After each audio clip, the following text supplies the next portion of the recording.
YSM news కి స్వాగతం.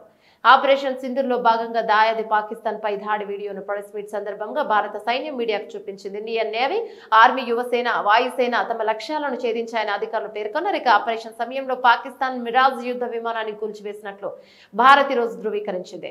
తాజాగా భారత సైన్యం విడుదల చేసిన వీడియోలో పాకిస్తాన్ మిరాజ్ శిథిలాలను మనం చూడొచ్చు. ఏప్రిల్ 22న జమ్మూ కాశ్మీర్లోని పహల్గామ్ లో 26 మందిని బలిగొన్న పాశవిక ఉగ్రవాద దాడికి ప్రతీకారంగా మే 7న ప్రారంభించిన ఆపరేషన్ సింధూర్ గురించి ఢిల్లీలో జరిగిన ఉన్నత స్థాయి విలేకరుల సమావేశంలో భారత సైన్యం, వైమానిక దళం, నావికా దళానికి చెందిన సీనియర్ కమాండర్లు సమగ్ర వివరాలను పంచుకున్నారు. ఈ బ్రీఫింగ్ కు director general of military operations lieutenant general Rajiv Ghai, director general of air operations air vice marshal AK Bharti, director general of naval operations vice admiral AN Pramod సంయుక్తంగా నాయకత్వం వహించారు.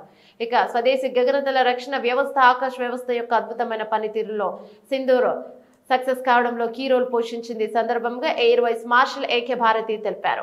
అలాగే విధానపరమైన మద్దతు కారణంగా మాత్రమే ఇది సాధ్యమైందని ఆయన అన్నారు. ఇక ఆపరేషన్ సింధూర్ దాదాపు 25 నిమిషాలు కొనసాగింది. మే 7న తెల్లవారుజామున ప్రారంభమైందన్నారు. ఇందులో 9 ధృవీకరించబడిన ఉగ్రవాద స్థావరాలపై దాడులు జరిగాయని తెలిపారు.